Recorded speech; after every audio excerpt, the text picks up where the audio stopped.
Michael Morpurgo, Why the Whales Came. Chapter 2, Island of Ghosts. Part 1. Tea, when I was a child, was always fish and potatoes, and that evening was a moonlit, a great pink fish that stared up at me with glazed eyes with the platter. I had no appetite for it.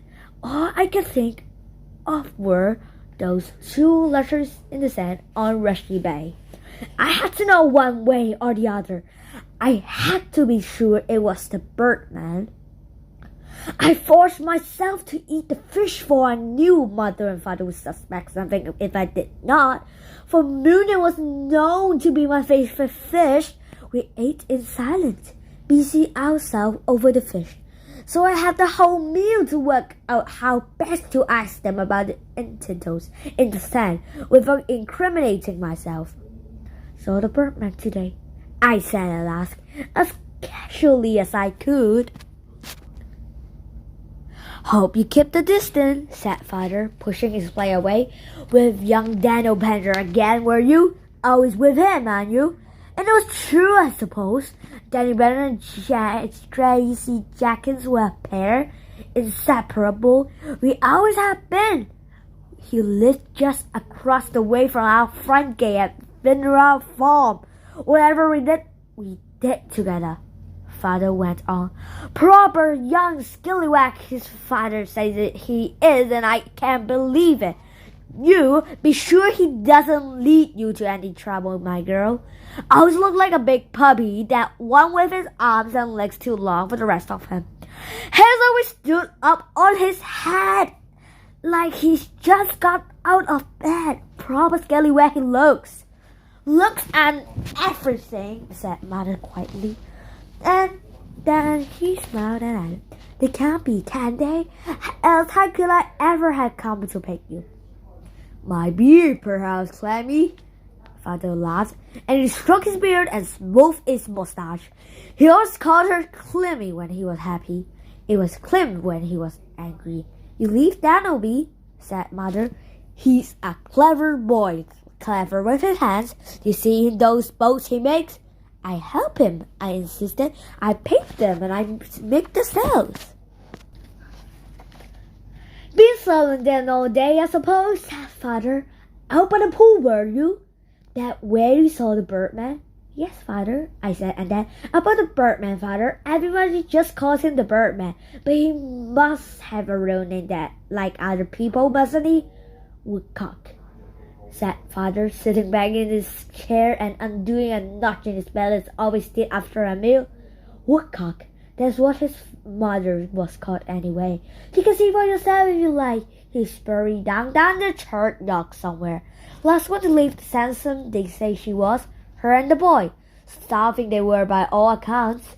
Anyway, they came over to bury her and built that cottage up there on the healthy hill away from everyone else. The old woman died a few years after I was born. Must have been dead. Over years ago now.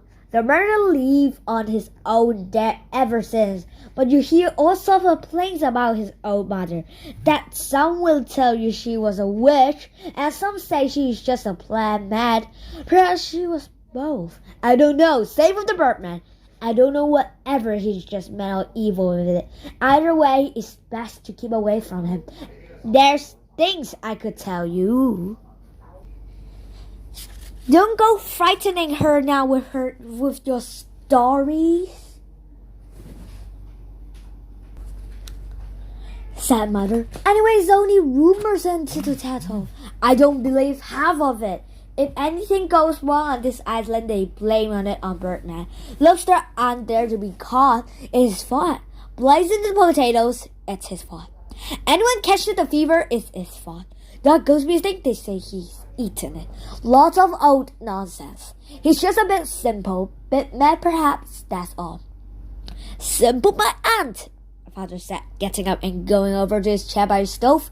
"And what's more, it's not all tittle-tattle, Clemmy. Not all of it. You know it's not.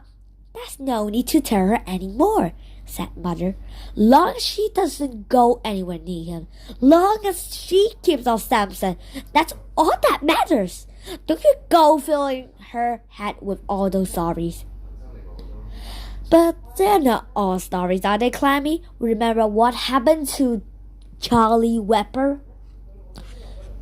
Charlie Wepper? Who's he? I asked. Never you mind about Charlie Wepper, said Mother. And he spoke firmly to Father. That's enough. You only frightened her. But Father ignored her. He leaned forward towards me in his chair, stuffing his pipe with tobacco. Charlie Wepper was my best friend when I was a boy, Gracie. Got into all sorts of scraps and capers together. Charlie and me. Nothing we wouldn't tell each other. And Charlie wouldn't ever lie to me. Not in many years. He wasn't like that, was he, Clammy? But Mother wouldn't answer him. She walked it away and busied herself with other things. His voice dropped into a whisper now, almost as if he was afraid of being overheard.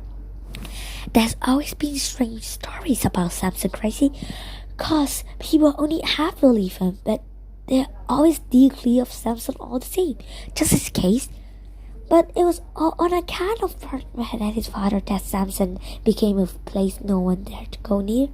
They were the ones who really about that. That was a curse on the place. They were always warning everybody to keep up, so we did. They told everyone it was an island of ghosts, that whoever set foot on the place will bring him the terrible curse of Samson down on his family. No one quite believed all that about ghosts and curse, but just the same, everybody was kept well clear of the place, everyone except Charlie.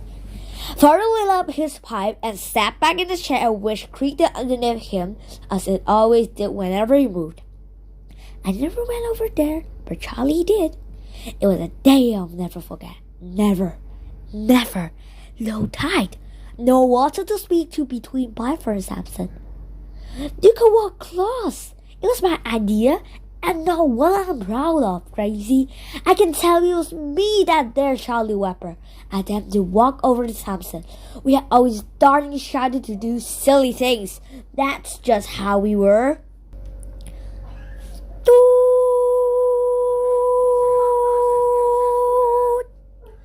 It was my idea, and not what I'm proud of, Gracie. I can tell you, it was me that dared Charlie Wepper. I attempted to walk over to Samson. We had always darling shouted to do silly things. That's just how we were. And Charlie Wepper never could resist a dare.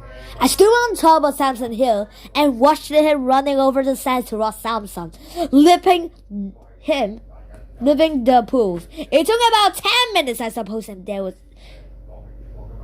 jumping up and down on the beach, waving and shouting to me, when suddenly this man in a black sou'wester appeared out of his dunes behind him.